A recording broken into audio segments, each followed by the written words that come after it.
د نن ورځې تازه ډیر مهم او لنډ خبرونه له موږ څخه په لنډو کې واورئ. درنو لیدونکو او مینوالو، السلام علیکم، وخت مو پخیر. قیصري د کابل حکومت عسکرو مزار شریف کې د جنبش اسلامي ګوند یو پخوانی قومندان نظام الدین قیصري کور کلابند کړی دی. هرات د هرات سیمه‌ییز چارواکي وایي د انتخاباتي شکایتونو ولایتي دفتر مالی معتمد لطف الله حلیمي نن سهار د خپل کار په دفتر کې په ډزو وژل شوی دی. عمران خان د پاکستان لومړي وزیر عمران خان په یو ورځني سفر د سعودي عربستان پلازمینې ریاض ته روان شوی دی. افغان زندانیان کورنیو چارو وزارت په یوې تازه پریکړه کې اعلان کړی که هر زنداني یو کتاب ولولي او په اړه معلومات وړاندې کړي د حبس په موده کې به 6 ورځې کموالی راشي. امریکا پوهنتون د طالبانو له زندان څخه د امریکایي پوهنتون آزاد شوی استرالیایي استاد چموټي ویکس له تلینیو سره ځانګړې مرکه کې ویلي دي چې طالبانو په اړه چې هغوی مې ډیر زیات یادېږي او ډیره ښه ملګرتیا مې ورسره جوړه شوې وه.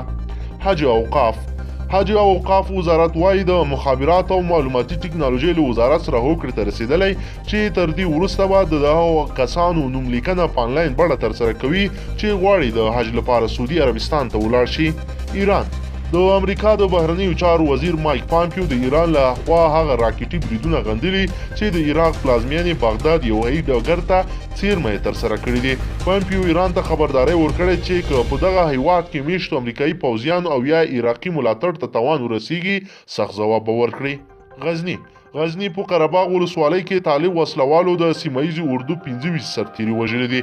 د غزني ولایتي چارواکي وایي چې تېره شپه طالبانو په قرهباغ ولسوالۍ کې د سیمه‌ییزې اردو په یوې پوسته برید کړی او 25 سرتیري شهیدان کړي دي.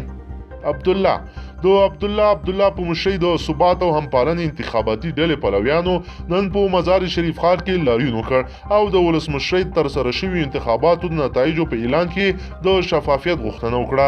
لاریونوالو چې د ولسمشرۍ د کاندید عبدالله عکسونه یې لیږدول د انتخاباتو له کمیسیون یې غوښتنه کوله چې د درغلیو مخه دې ونیسي.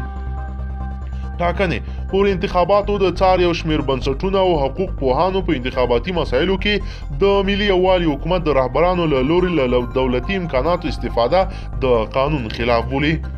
زلمی خلیلزاد د افغان سولې لپاره د امریکا د بهرنیو چارو وزارت ځانګړی استازی زلمی خلیلزاد وایي په افغانستان کې د تاوتریخوالي کمولو او اوربند ټینګېدو په اړه د پاکستان د همکارۍ هرکلی کوي.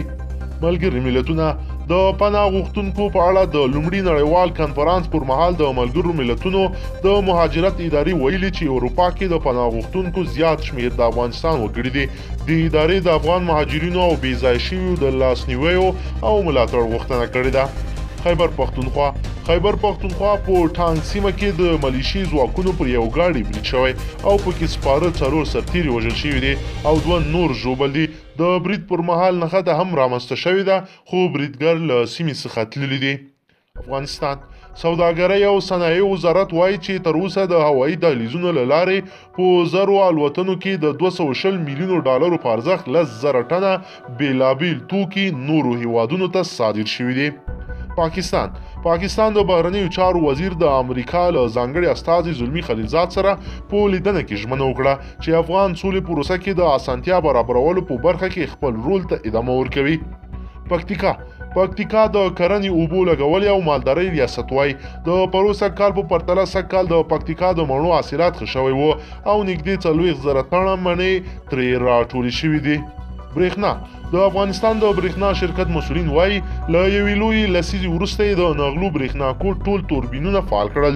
د برېښنا شرکت عمومي اجرایي مشر امان الله غالب وایي د نغلو برېښنا کوټ 4م توربین چې له یوې لسیزې راهیسې خراب و خو اوس د دغه برېښنا کوټ ټول توربینونه فعال شول.